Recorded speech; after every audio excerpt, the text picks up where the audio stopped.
ሰላም ከመይ ትኾኑ ተኸታተልቲ ትግርኛ ዜና ካብ ትግራይን ኤርትራን ኢሉውን ኩነታት ጋርና አፍሪካ አህጉራዊ ፍጻመታት በመዳሰስ እዚ ዕለት ዘዋድድናዮ ዜናታት ሒዝናልኩም ቀሪብና ኣለና። ንቻናልና ሼር፣ ላይክ፣ ሳብስክራይብ ክትገብሩ ብምዕዳም ንሎሚ ዘዋድድናዮም ቀንዲ ነጥብታት ከነላሊኩም።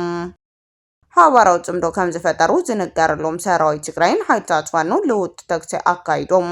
አወራራ ራያ አላማጣ ከተማ ዋጃ ኣብ መንጎ ጥቃት ፋኖን ሓይልታት ትግራይን ልውውጥ ተኩሲ ከም ዘጋጠመ ሓደ ኣባል ፋኖ ከም ዝቆሰለን ተሓቢሩ። ኣብ ትሕቲ ወረርቲ ሓይልታት ዘሎ ምዕራብ ትግራይ ብሃገራዊ ዘተን ፖለቲካዊ ስምምዕነት እንተዘይተፈትሑ ኣብ ኢትዮጵያ ዝካየድ መረፃ ውፅኢቱ ነቲ እንዳገደደ ዝኸይድ ዘሎ ኩናት ፖለቲካዊ ክፍተት ክፈትሑ ከም ዘይኽእል ዘአፍሪካ ሪፖርት ፀብፂቡ። ድሕሪ መረፃ ኢትዮጵያ ኣብ ትግራይ ዘሎ ወጥሪ ኣብ ልዕሊ ዓወት ኣብይ ኣሕመድ ከቢድ ጽላሎት ኣንጸላልዩ ከም ዘሎ እቲ ማኻን ሓበሬታ ኣረጋጊጹ። ኦብነግ ምስኡ ጥቃት ሓይልታት ፋኖ ተቃወምቲ ሓይልታት ይዘራረብ ከም ዘሎን ወግዓው ገይሩ።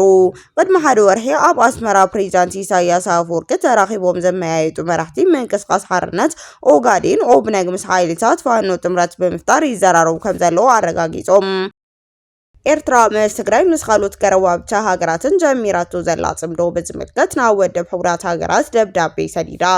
ቃዋሚ ልኡኽ ኣብ ወደብ ሕቡራት ሃገራት ጽምዶ ንድሕንነት ሰላምን ዝተነየ ናይ ሰላም ተበግሶ ኣመልኪቱ ንዋና ጸሓፊ ወደብ ሕቡራት ሃገራት ደብዳቤ ከም ዝኣተወ ተሓቢሩ። ኤርትራ ሓድሽ ዕማም ከም ዘጣየሸት ተገሊጹ። ኣብ ሃገራት አፍሪካ ኮንጎ፣ ዩጋንዳ ኣጋጢሙ ዘሎ ሕማም ኢቦላ ንምክልኻል ኤርትራ ሓድሽ ሓይሊ ዕማም ከም ዘጣየሸት ተሓቢሩ። ኣብ ሞቃዲሾ በዝተወልዐ ግጭት ብርክት ዝበሉ ሰላማውያን ሰባት ካብታ ከተማ ይወፁ ምህላዎም ተሓቢሩ።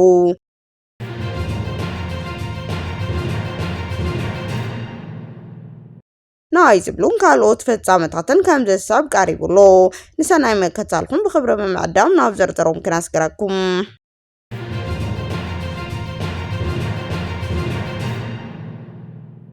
ሓባራዊ ጽምዶ ከም ዝፈጠሩ ዝነገረሎም ሰራዊት ትግራይን ሓይልታት ፋኖን ልውውጥ ተኩሲ አካይዶም። ኣብ ወረዳ ራያ አላማጣ ከተማ ዋጃ ኣብ መንጎ ጥቃት ፋኖን ሓይልታት ትግራይን ልውውጥ ተኩሲ ከም ዘጋጠመ ሓደ ኣባል ፋኖ ከም ዝቆሰለን ተሓቢሩ። ኣብ መንጎ እቶም ሰራዊት ብልጽግና ንምውዳቕ ሚስጥራዊ ወተሃደራዊ ኪዳን ፈጢሮም እዮም እንዳተባሃለ ከነገረሎም ዝቀነዩ ጥቃት ሓይልታት ኣብ ዞባ ደቡብ ትግራይ ውሽጣዊ ምስሓብ ተፈጢሩ ነንባሎም ናይ መትኳስ ከም ዝኣተዉ ካብቲ ቦታ ዝወጹ ሓበሬታ ኣረጋጊጾም። በመሰረት ካብ ከተማ ዋጃ ዝበጽሐና ሓበሬታ እቲ ወተሃደራዊ ኣፈላላይ ዝተኸሰተ ኣብ ዞባ ደቡብ ትግራይ ወረዳ ራያ አላማጣ ፍሉይ ሽሙ ከተማ ዋጃ ኣብ ተባሃለ ከባቢ እዩ። ካብቲ ከባቢ ዝተረኸበ ናይ ዓይኒ ምስክርነት ከም ዘነጽሮ እቲ ተኩሲ ምልዋጥ ካብ ምሸት ሰዓት 1 ፈረቓን ጀሚሩ ክካየድ ጸኒሑ እዩ። እዚ ተኩሲ ዝተወልዐ ፍሉይ ቦታ ሓደ ናይ መዘናግዒ ማእከል ዳመስተ ውሽጢ ኮይኑ ኣብ መንጎ ኣብቲ ዝነበሩ ጥቃት ፋኖን ኣባላት ሰራዊት TDFን ብዘጋጠመ ናይ ቃላት ምልልስ እዩ ናብ ተኩሲ ምልዋጥ ተሰጋጊሩ። በዚ ዝተገበረ ተኩሲ ድማ ሓደ ኣባል ዕጡቕ ሓይልታት ፋኖ ብጥይት እግሩ ተወቂዑ ከቢድ ናይ ኣካል ጉዳት ከም ዝወረዶን ሕክምናዊ ሓገዝ ንምርካብ ከም ዝተወሰደን ክፍለጥ ተኻኢሉሎ። ምስ ፌደራል መንግስቲ ኣብ ሓያል ኩናት ዝርከብ ሓይልታት ፋኖ ቅድሚ ዝተወሰነ መዓልታት ሓደ በዓል ሃብቲ ትግራዋይ ኣብ ከተማ ኣላማጣ ከም ዝተቐተለ ምጽብጻብና ዝዝከር እዩ። ኣብዚ ጉዳይ ኣመልኪቱ መብርሂ ዝሃበ ከተማ ኣላማጣ ነቲ በዓል ሃብቲ ዘቑሰለ ኣባል ዕጡቕ ፋኖ ኣብ ትሕቲ ቁጥጥር ከም ዝኣተወ ሓቢሮም ኣለው። ብተወሳኺ ሓይልታት ፋኖን ኣብ ከባቢታት ራያን ኣላማጣን ካብ ዝኣትዉ ጀሚሮም 27 ተጋሩ ከም ዝተቐተሉ ጸብጻባት የረድኡ።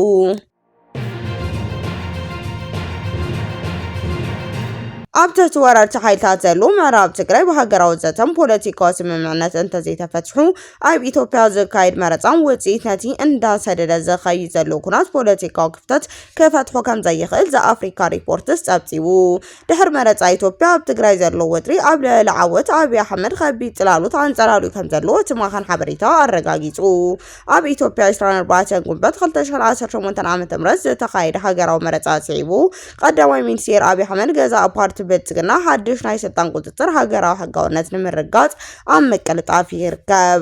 ይኹን እምበር ዘአፍሪካ ሪፖርት ኣብ ዘውፅኦ ትንተናዊ ጸብጻብ ከም ዝሕብሮ እቲ ሓቀኛ ናይቲ ሃገር ምርጋዕ ኣብ ሳንዱ መረፃ ዘይኮነ ሳብቲ ኣብ ትግራይን ከባቢውን ዘሎ ተኣፋፉ ፖለቲካዊ ጸጥታዊ ምንቅስቓስ ዝተመስረተ ምዃኑ ኣተሓሳሲቡ። እቲ ኣብ ክልል ትግራይ ዘንጸላሉ ዘሎ መስሓብ ካብቲ ተባሂሉ ዘሎ ናይ መረፃ ውፅኢት ንላዕሊ ኣብ መላእ ዞባ ቀርኒ ኣፍሪካ ዝውስን ሓደገኛ ምዕባለ ኮይኑ ከም ዘሎ ጋዜጣዊ ጸብጻብ የረድእ።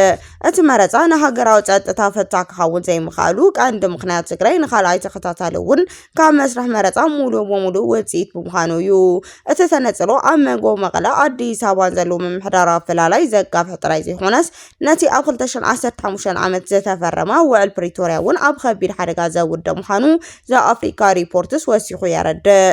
ብተወሳኺ ኣብ ውሽጢ ትግራይ ዘሎ ናይ ስልጣን ንሕንሕ ብፍላይ ህወሓት ነቲ ቅድሚ ኩናት ዝነበረ ባይቶ መሊሱ ብምድልዳል ኣብ ልዕሊ እቲ ብፌደራል ዝተሾመ ጊዜያዊ ምምሕዳር ጽልኡ ንምስፋሕ ዝገብሮ ዘሎ ፖለቲካዊ ቅልውላው ነቲ ዞባ ክግመት ናብ ዘይኽእል ወጥሪ ይደፍኦ ከም ዘሎን እቲ ምንጪ ይገልጽ። ብሓፈሻ ፌደራላዊ ሓይልታት ኣብ ክልል ኣምሓራ ምስ ዕጡቓት ፋኖ ኣብ ኦሮምያ ድማ ምስ OLA ኣብ ዝግበር ብርቱዕ ውግእ ተወጣጢሮም ኣብ ዘለውሉ እዋን እቲ ሓድሽ መረፃ ትርጉም ዘለዎ ሰላም ከምፅእ ኣይከኣለን። ዘኣፍሪካ ሪፖርትስ ኣብ መደምደምትኡ ከም ዘስመረሉ ከም ጉዳይ ምዕራብ ትግራይን መንነት ዝበሉ መሰረታዊ መሰሓትን ብናይ ሓቂ ሃገራዊ ዘተ ፖለቲካዊ ስምምዕነት እንተዘይተፈቲሖም እቲ ሓድሽ ናይ መረፃ ውፅኢት ነቲ እንዳገደደ ዝኸይድ ዘሎ ፖለቲካዊ ክፍተት ከዓግቶ ከም ዘይኽእል ግልፂ ክብል ኣረጋጊጹ።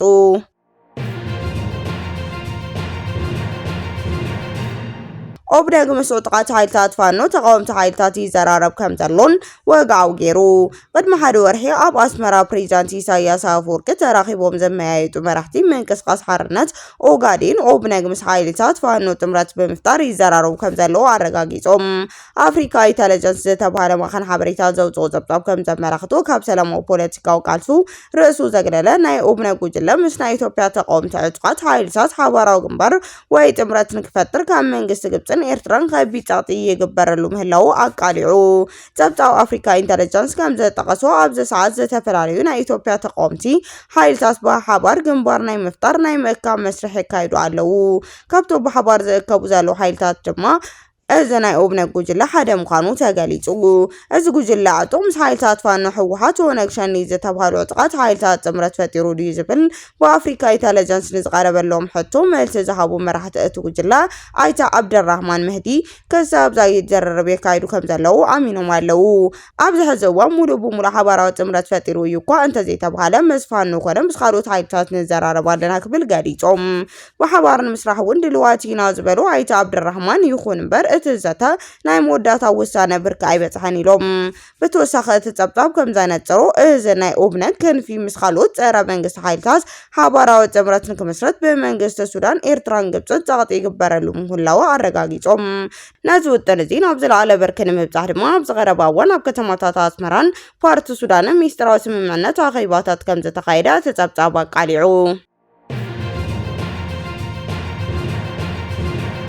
ብሰንኪ ኣብ ኣርሲ ዝተፈጸመ መጥቃዕቲ መንግስቲ ዕጡቓት ኦብነግ ነንሕድሕዶም ይካሰሱ ኣለው። ኣብ ዝሓለፈ ቀዳም ሰንበትን ኣብ ኣርሲ ዝተረኸቡ 2 ወረዳታት ዝተፈጸመ ቅትለት ምቅጻል ኣብያተ ክርስቲያን ስዒቡ ኣብይ ዝመርሖ መንግስቲ ዕጡቓት ኦብነግ ሸኒ ነንባዕሎም ይወናጀሉ ከም ዘለው ቢቢሲ ኦፋን ኦሮሞ ዝርከብ ፀብጻብ ኣፍሊጡ። ብመሰረት እቲ ፀብጻብ ቢሮ ኮሚኒኬሽን ክልል ኦሮምያ ዘውፅኦ ወግዓዊ መግለፂ ነዚ ኣብ ኣርሲ ዝተፈጸመ ኣሰቃቂ ድርጊት ዝፈጸሙ ኣባላት ዕጡቕ ጉጅለ ኦነግ ምዃኑ ከሲሱ። እዚ ቢሮ ወሲኾም ዝገለጾ እዚ ኩናት ዝተወደሰሉ ቀንዲ ዕላማ ነቲ ብሰኒ ዘካይድ ዘሎ ሻዕባይ ሃገራዊ መረፃ ንምዕቃፍ ንምትዕንቃፍ ምዃኑ ገሊጹ። ኦብነግ ሸኒ ዜጋታት ብሰንኪ ብሄርን ሃይማኖትን ነንባዕሎም ንክጋጨው ደም ንክፋሰሱን ይሰርሓሉ ክብል እቲ መንግስቲ ቤት ዕዮ ከሲሱሎ። በቲ ካልእ ወገን ድማ ላዕለዋይ ኣዛዚ ሰራዊት ዝኾነ ጂሬና ጉዴታ ብዛዕባ እቲ ጉዳይ እዚ ኣብ ቢቢሲ ንዘቕረቦ ሕቶ ኣብ ዝሃቦ ምላሽ ንሶም ዝመርሖም ኦብነግ ናብቲ ኣርሲ መጥቃዕቲ ኢድ ከም ዘይብሎም ገሊጾም ኣለው። ኣይተ ጂሬና ኣብ ዝሃቦ ቃል ኦነግ ከምዚ ዓይነት ዘሕፍር ድርጊት ኣይፈጽምን ክብሉ ኣረድዮም ኣለው። እቲ ዕጡቕ ሓይሊ ምስ መረፃ ተኣሳሲሩ መንገድታት ብምዕፃው ዝተቆጣ መንግስቲ ናይ ኦነግ ስም ንምጽላም በዓሉ ነዚ ተግባር ከም ዝፈጸሙ ገሊጾም። ነበርቲ እቲ ከባቢ እቲ መጥቃዕቲ ዝፈጸሙ ኣባላት ኦነግ ምዃኖም ብዓይኖም ከም ዝረኣዩ ንዝቐረበሎም ሕቶ ኣይተ ጂሬና ክምልሱ ከለው ኣብ ሰንቂል ወተሃደራዊ ማዕስከር ዝሰልጠኑ ሓይልታት ኣለው። እዞም ሓይልታት እዚኦም ናይ ርእሰ ምምሕዳር ኦሮምያ ዝኽነ ሽመልስ ኮይኖም የሽመልስ ሸኒ ከም ዝበሃሉ ናይ ኦነግ ስም ንምጽላም ተባሂሉ ብኣፍልጦ መንግስቲ ዝሰልጠኑ ዘለው እዮም ብምባል ነቲ ክሲ ነፂውዎ።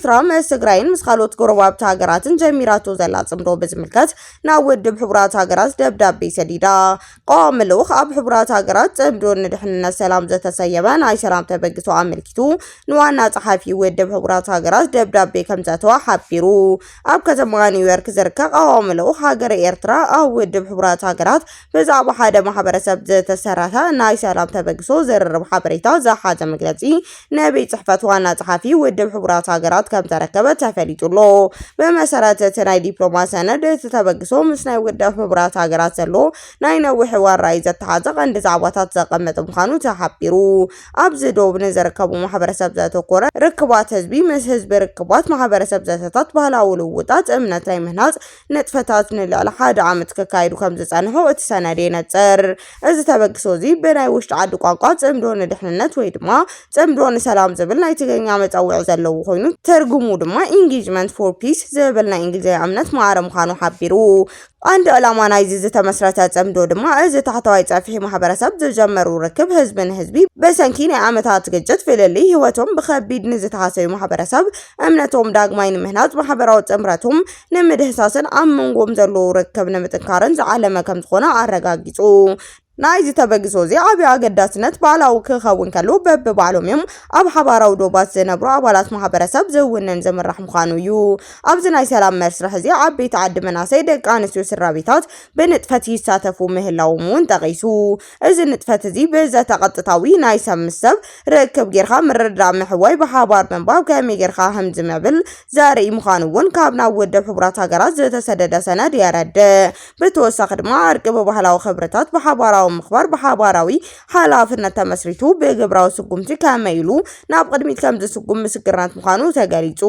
ኣብቲ ናይ ውድብ ሕቡራት ሃገራት ዝተሰደደ ሰነድ ህዝብታት ትግራይ ኤርትራ ከምኡውን ኣብ ሱዳን ዝርከቡ ህዝብታት ክልል ኣምሓራን ተጋሩን ሱዳናውያን ዘካየድዎ ጽምዶ በቪድዮ መልክዕ ተሰኒዱ ከም ዝተላኸ ብምፍላጥ ተኻኢሉ እዩ እዚ ብሰነድ መልክዑ ዝቀረበ ቪድዮ ከም ናይ ሓደ ማሕበራዊ ነጥፈታት መመዝገቢ ምስክርነት ጥራይ ዘይኮነስ ብውሽጢ ዓቕሚ ዝድረኹ ናይ ዕርቂ ተበግሶታት ነቶም ዝነበሩ ፍልያት ኣብ ምሕዋይ እምነት ዳግማይ ኣብ ምህናፅ ነባሪ ሰላም መሰረት ኣብ መንባር ክጻወቱ ዝኽእሉ ናይ ለውጢ ተራ ከም ኣብነት ንምርኣይ ዝቀረበ ምዃኑ ተሓቢሩ ቀዋሚ ልኡኽ ኤርትራ ኣብ መወዳእታ ከም ዝገለጾ እዚ ተበግሶ እዚ ንቤት ጽሕፈት ዋና ጸሓፊ ውድብ ሕቡራት ሃገራት ንሓበሬታ ንዕዙዝ ቀረፅን ዝቀረበ ክኸውን ከሎ እቲ ዝረኸቦ ተመክሮ ውድብ ሕቡራት ሃገራት ኣብ ማሕበረሰብ ዝተመስረቱ ናይ ሰላም ህንፀት ዕርቂ ናይ ምክልኻል ስጉምቲ ኣብ ዝገብሮ ቀጻሊ ዓለም ለኻዊ ገምገማት ዓብዪ ኣበርክቶ ክህልዎ ተስፋ ከም ዝገብር ኣመላኺቱ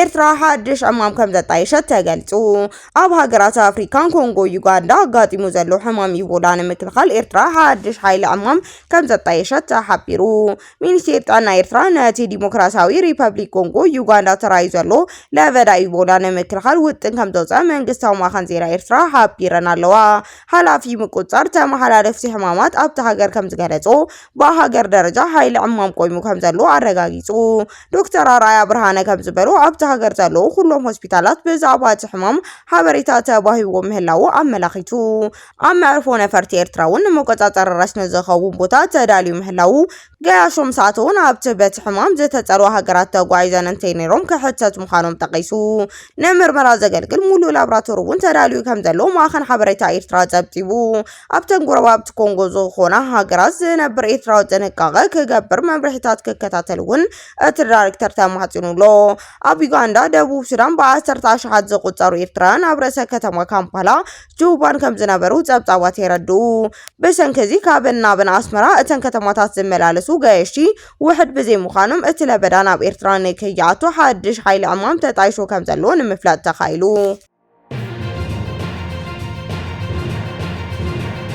ኣብ ሞቃዲሾ በዝተወልዐ ግጭት በርከት ዝበሉ ሰላማውያን ሰባት ካብታ ከተማ ይወጹ ምህላዎም ተሓቢሩ ኣብ ርእሰ ከተማ ሶማልያ ሞቃዲሾ ኣብ መንጎ ወታደራት መንግስቲ ተቃወምቲ ሚሊሻታት ብርቶ ግጭት ብምፍጣሩ ኣብ ልዕሊ ንብረት ከቢድ ዕንወት ምብፅሑ ገለ ሰላማውያን ሰባት ክሃድሙ ተገዲዶም ኣለው ቀንዲ ጽርግያታ ከተማ ዝኾነ መንገዲ ማካ አልሙክራማ ናይ ኣውዲ ውግእ ተቀይሩ ሞርታር ኣብ ጽዑቕ ህዝቢ ዝነብረሉ ከባቢታት ሲቪላውያን ከባቢታት ዕዳጋ ባርካን ክዘንብ ብምጅማሩ ሰላማውያን ብበዝሒ ክሃድሙ ከም ዝኽኣሉ ፀብፃባት ይሕብር በተዘጋጠበ ግጭት ዝወረዳ ንወት ሙዛጊድ ኣይተገለፀን ዘሎ ፕሬዚዳንት ሓሰን ሼክ መሐመድ ብ15 ግንቦት ክውዳእ ዝነበሩ ናይ ሓደ ዓመት ዕድመ ስልጣን ክናውሕ ምዃኑ ድሕሪ ምግላጹ ካብ መፍረቕ ወርሒ ግንቦት ጀሚሩ ንሶማልያ ናብ ሓድሽ ፖለቲካዊ ቅልውላው ኣእትይዋ ይርከብ።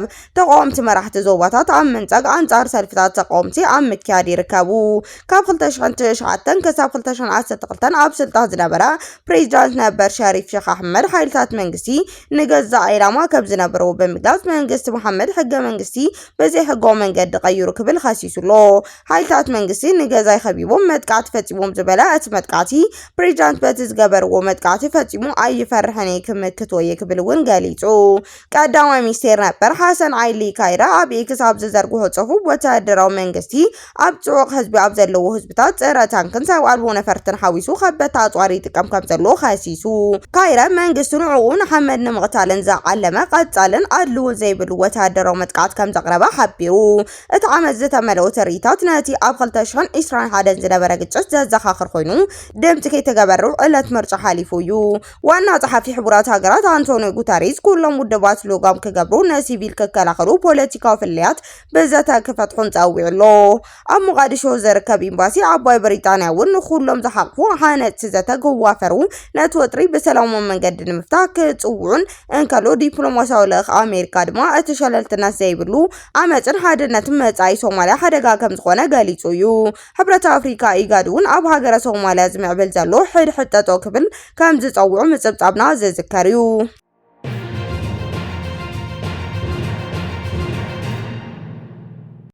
ክቡራትን ፍትዋትን ተኸታተልቲ ዜናታትና ነሳት ዘዳለናዮም ሓደሽ ምዕባለታትን እዋናዊ ሓበሬታታትን ኣብ ዘዛዚምና ኣለና። ንምክትታልኩም ነመስግን።